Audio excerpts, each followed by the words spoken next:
What's up, dudes? Chooch out here on the V12 High Torque. Now this is the brand new wheel from INMOTION. This is the high torque iteration of the V12. And you can find this wheel, this is not going to be like a separate icon on many of the websites if you're looking for it, because I was even myself. If you go to the links below, there's an option on the normal INMOTION V12 that you click, and then you can click if you want the high speed version or the high torque version. The high torque version is $200 more than the high speed version. It has the upgraded rim on it though, and a few other little upgrades throughout the wheel because it is newer. So that justifies the $200 price upgrade, and it comes with the off-road tire you're seeing here. And I really do like the off-road tire. It handles very well. You'll be able to see on this track right here just how well this wheel performs. You'll also be able to see why spike in between the jumps. You can't get a lot of run up. You got to time. You got to spike the jump. The torque is very good for a track like this, where you want to be able to go line up on your jump, where you might not have a lot of run up to your jump, but you can literally have so much fun on this thing. Check that out. These little kickers right in here, these little doubles are so much fun to hit on a 16-inch wheel with torque like this. That's my first time ever hitting those two doubles on this track on this wheel. And that's what you want good torque for, is the responsiveness to where you can line up on your jump. You don't necessarily need a ton of speed, but at the last second you can use the torque to boost you up that jump. And it works. You can see right here, look at that. I kind of messed up a little bit on that jump right there, but I'm getting used to it. You can really line up and then at the last second lean into it and then boost and jump up. And a high torque wheel, it really is great for jumping, guys. And this is why I really like a 16-inch wheel.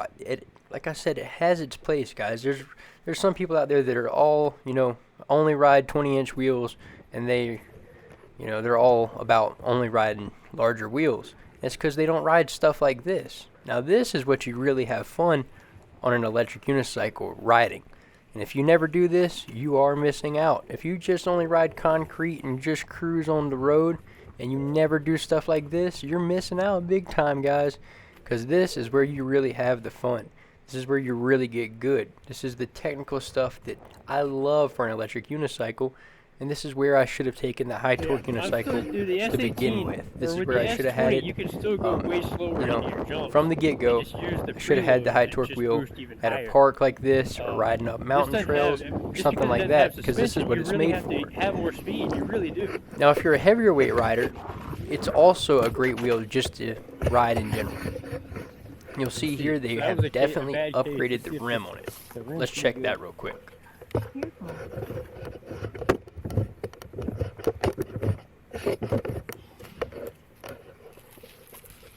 So I've cased, I'm running 25 PSI and I've cased the jumps pretty bad a few times.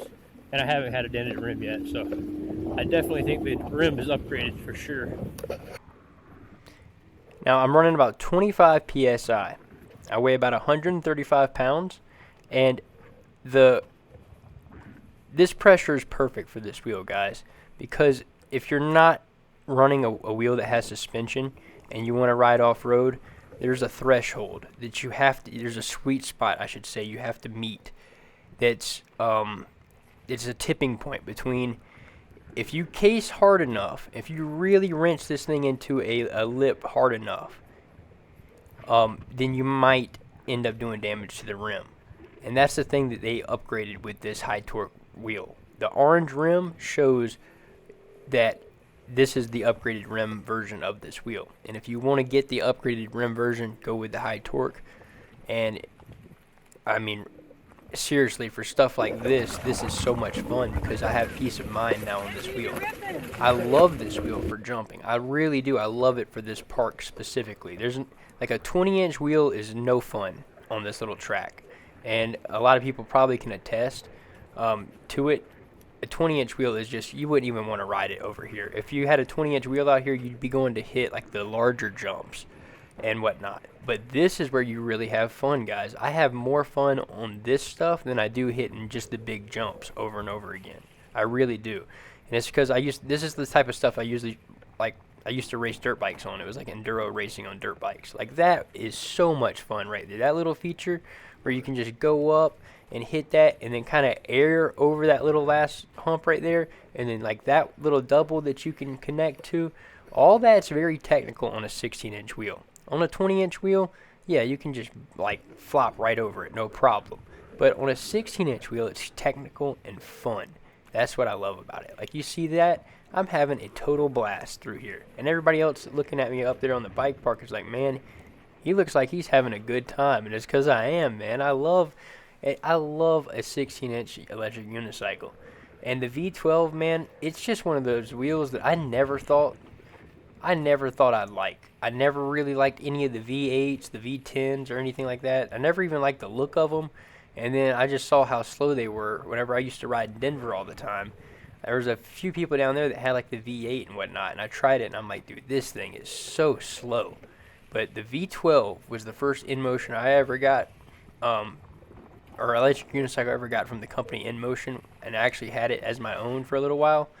You see right there, that's little squirreliness around that corner. It shows you, man, the tire pressure, even at 25. Listen to what I say here. It's not a bad thing. That's even with 25 psi in the tire, guys. So it just shows, like, with a lightweight like I am, it's so hard to run a low psi without suspension.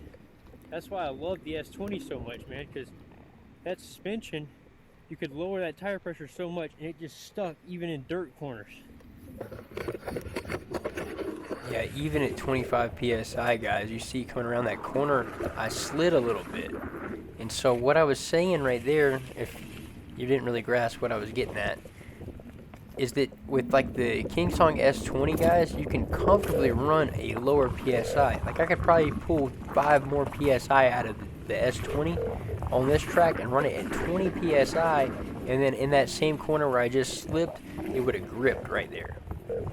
Just by shaving 25 psi down and having suspension, it would have just helped grip in the corner, if that makes sense. So that's just a little things like that that suspension also helps with. But in all honesty, I can tell you on this specific track, that little specific roller feature right there, jump, is just awesome, man, on a 16-inch wheel, and especially on a high torque wheel. I had way more fun on this wheel on this specific terrain than I did on this terrain on the S20, straight up. And it's just because I love the V12 for technical little feature riding like this. And it is a great wheel, man. Like I was saying before, I never really thought that I would like INMOTION stuff. I liked it, ended up liking it so much, I called it my secret weapon to take to the races. I had the normal V12 high speed, and I was planning on racing that at Apple Valley last year, and I thought with the high pedals, you can see how you can really turn on this wheel good. I have the pedals in the highest setting, and it takes a while to get used to that. If you just get this wheel, do not put it in the highest setting. Use the notches and slowly work up over time. Look at this right here. This is where I was really on it, guys. I was pushing this thing to the max through here. On it. You can hear right there hitting beeps around that corner. Guys, that little trail and off-roading on single track trail on this is a dream come true. Like, look at, I can tell you, I'm not changing the speed on anything. You can see this is just coming from the concrete. I go twice as fast once I get in the woods on this thing, just because I was loving it. Again, man, pushing this thing to the end, like to no limit, man, just because even hitting beeps again, even after my crash, man, I'm not really afraid of it, and still, it's just so much fun that I'm trusting it. And I think from my crash a few videos back, a lot of people have seen it, some of you may not have. If you haven't, go back and check it out. But I think from that crash, guys, it was just because I had too high of PSI when I hit that bump. I even told Jason that. So just so y'all know, like, I told them, Jason from eWheels, like, legit, that it was likely my fault for having the tire pressure just too high for my liking when I crashed the wheel then. Because what happened, guys, when I hit that bump, it just threw me off the thing, man, immediately. And you can go back and watch it. I had 40 PSI in that wheel. And it wasn't really the wheel cutting off. It wasn't the fact that the wheel doesn't have suspension that's terrible. You can see it rides great off-road. I took half the amount of air pressure I had in it when I crashed out. You see, I said, dude, I'm loving it. I'm loving the wheel. Seriously. Taking the wheel from 40 psi from when I got it, because when I unboxed it, I said, hey, because I got that cracked rim last time, I'm going to follow exactly what the psi says on the side of the tire. And so I did that. I put 40 psi in it, and then on the first ride I went and crashed because it was just not what I'm used to on a wheel like this. And I shouldn't have done that. I really shouldn't have. I thought that I'd be a smart ass and, try to run exactly what they said on the side of the wheel just so we wouldn't get a dented rim again. And you can't do that, guys. You gotta set it to what you like, and if you end up I don't think you'll end up getting a dented rim on here. I was about to say, well, if you get one, then oh well, you can get a replacement, but I think they honestly have reinforced this one to the point where it won't happen. Because I, straight up, dude, I've cased the piss out of a few big jumps on hard clay, like casing it, and that's where you get a dented rim, really, guys, is hard casing onto a clay jump. That's where it would come from, and I haven't had a problem yet. And I really have, man. I've been really hard on this wheel. I've really been hard on the V12 high torque, and it's been good to me. It really has been good to me. Other than that one crash, and I will admit, man, I seriously contribute that whole crash to having too high of PSI. So that's one thing to think about. But look at this. I'm loving it, dude. No suspension, hitting little doubles, little tabletop sections in the sidewalk right there. So I don't know, man. INMOTION V12 was never a wheel I thought I'd like, but every time I get one, dude, and every time I get on it, I love it. I seriously love it. Look at that corner right there. That's what I was talking about, how you can just dive that corner, dude. Anyways, links below to pick one up. You can pre-order them right now. They should be in stock soon. It's been Chooch. I'll see you dudes in the next one.